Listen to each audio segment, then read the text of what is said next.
Sejam bem-vindos a essa aula que você vai entender mais alguns detalhes sobre os relacionamentos. Relembrando que estamos trabalhando com o modelo entidade-relacionamento. Na aula passada trabalhamos com as entidades e agora vamos ver mais detalhes sobre os relacionamentos.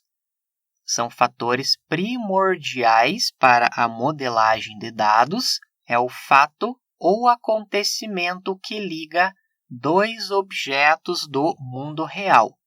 É a junção de duas ou mais tabelas de dados. Relembrando que a junção é o join para recuperar dados de tabelas que estão relacionadas. Por exemplo, a Maria está casada com o Pedro. Existe uma relação entre essas duas pessoas. Temos esse exemplo de modelo conceitual. Nós temos a representação das entidades pelo retângulo e a representação dos relacionamentos pelo losango. Pessoas moram em apartamentos. Temos a ligação ou o relacionamento entre a entidade pessoas e a entidade apartamentos. Os apartamentos formam condomínios. Existe uma relação entre as duas entidades. Os condomínios localizam-se em ruas, é o relacionamento entre as duas entidades, e as ruas estão na cidade, ou seja, existe um relacionamento entre as duas entidades. Existe o grau do relacionamento, que é chamado da multiplicidade. É o número de ocorrências entre as entidades. Existem 3 graus de relacionamento. Um para muitos e muitos para muitos. A correta identificação desses 3 graus de relacionamento ajuda na definição das tabelas da base de dados. Vamos agora explorar cada um deles, começando com o relacionamento 1 para 1, que não é tão comum assim quando trabalhamos no projeto de banco de dados. Cada elemento de uma entidade relaciona-se com um e somente um elemento da outra entidade.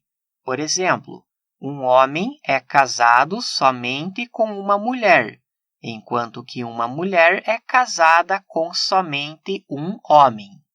Podemos observar a representação utilizando o modelo conceitual, entidade homem e entidade mulher, e temos a relação casado representada pelo losango. Podemos fazer a leitura da esquerda para a direita ou da direita para a esquerda. Um homem é casado com uma única mulher. Consideramos esse do homem até a mulher. Para fazer a leitura da direita para a esquerda, uma mulher é casada com somente um homem. Perceba que nós temos exatamente a mesma representação nessa outra imagem, ou seja, a ordem das entidades não influencia. Uma mulher é casada com um homem, enquanto que um homem é casado com uma mulher. Esse é o relacionamento 1 para 1. Vamos explorar o relacionamento 1 para muitos, que é o mais comum no mundo real. Um elemento da entidade A relaciona-se com muitos elementos da entidade B, mas cada elemento da entidade B somente pode estar relacionado a um elemento da entidade A. Vamos analisar 2 exemplos, considerando primeiro, um pedido contém muitos itens, ou seja, temos a entidade pedido, o relacionamento contém e a letra N indica muitos. que está relacionado com a entidade itens. Um pedido contém muitos itens.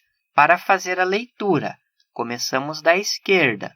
Um pedido contém muitos ou N itens, enquanto que um item específico poderá estar somente em um pedido, ou seja, um item estará em somente um pedido.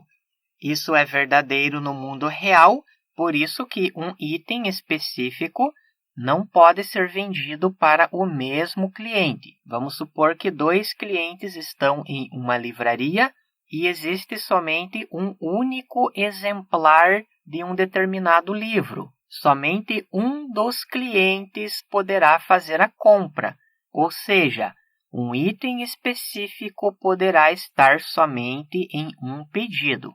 Esse é um exemplo de relacionamento um para muitos.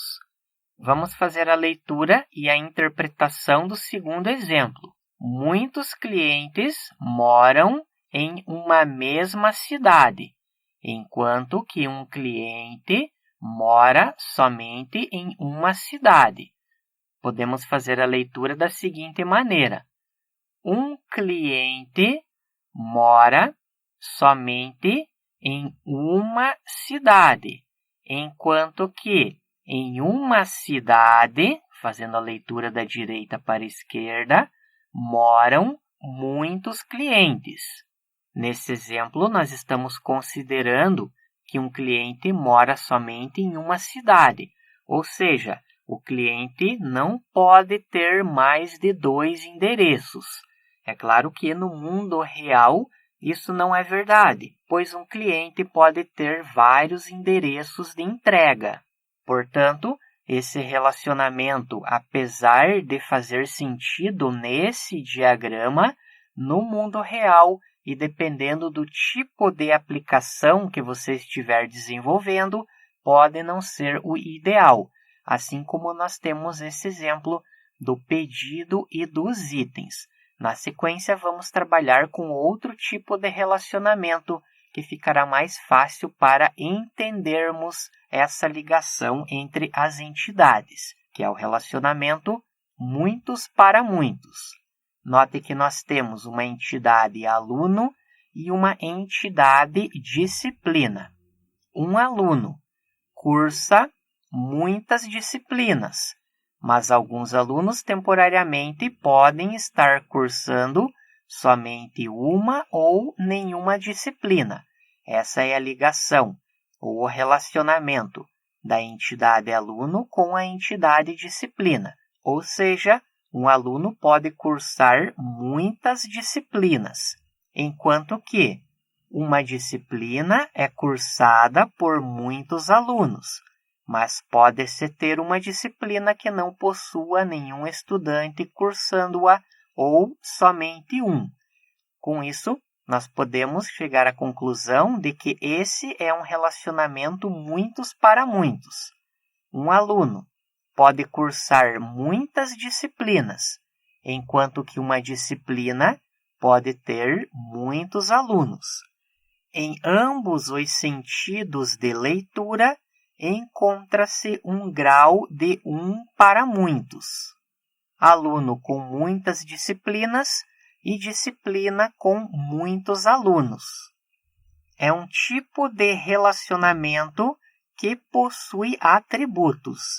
Vamos visualizar alguns outros exemplos, dessa forma ficará mais fácil de entender o relacionamento muitos para muitos.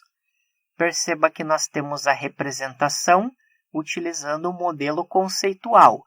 Temos a entidade aluno com os seus respectivos atributos, o nome do aluno e o ID do aluno, que é a chave primária. Do outro lado, temos a entidade disciplina com os respectivos atributos, ID da disciplina, chave primária, e o nome da disciplina. No meio temos a relação cursa. Vamos fazer a leitura. Um aluno possui muitas disciplinas, enquanto que uma disciplina possui muitos alunos. No slide anterior, tínhamos a indicação de que é um tipo de relacionamento que possui atributos, ou seja, nós criamos o que é chamado de uma entidade associativa e podemos colocar alguns atributos.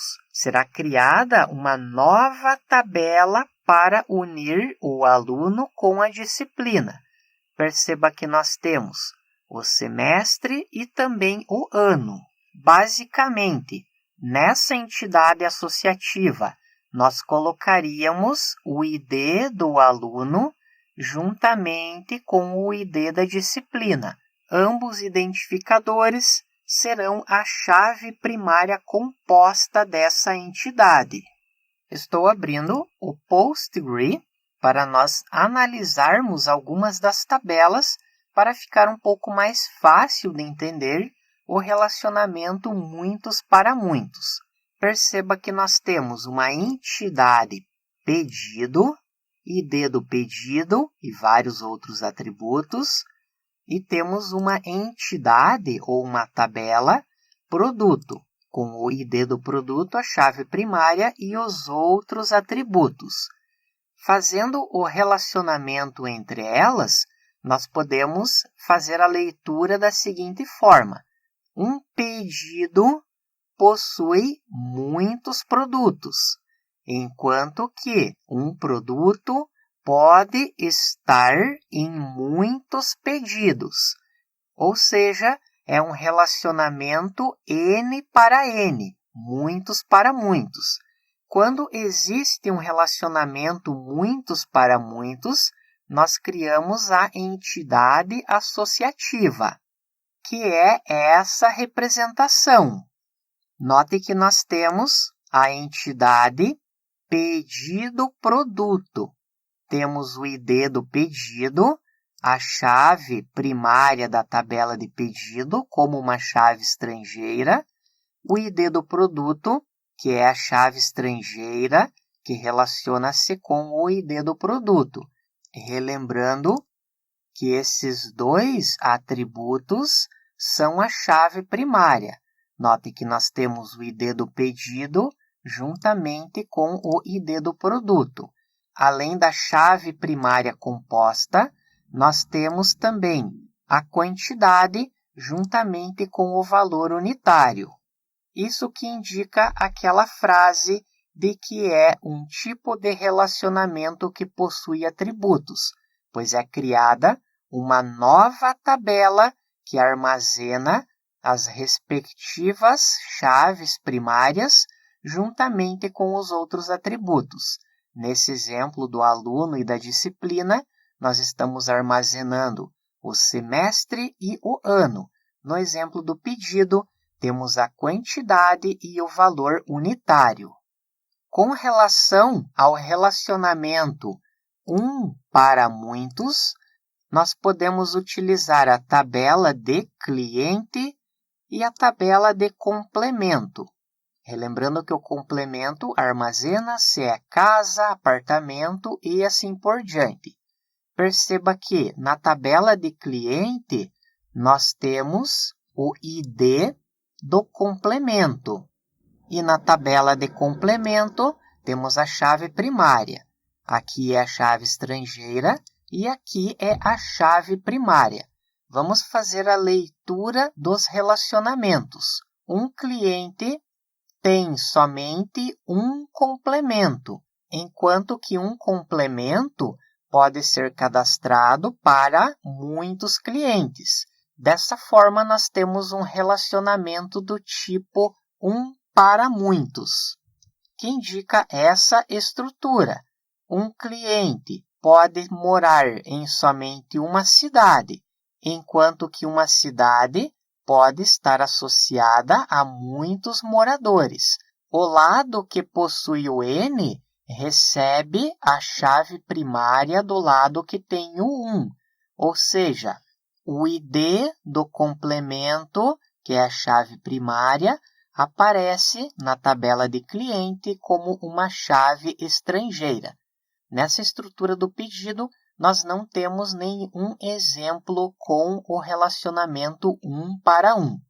Na próxima aula, vamos dar continuidade ao entendimento sobre os relacionamentos. Obrigado e até lá!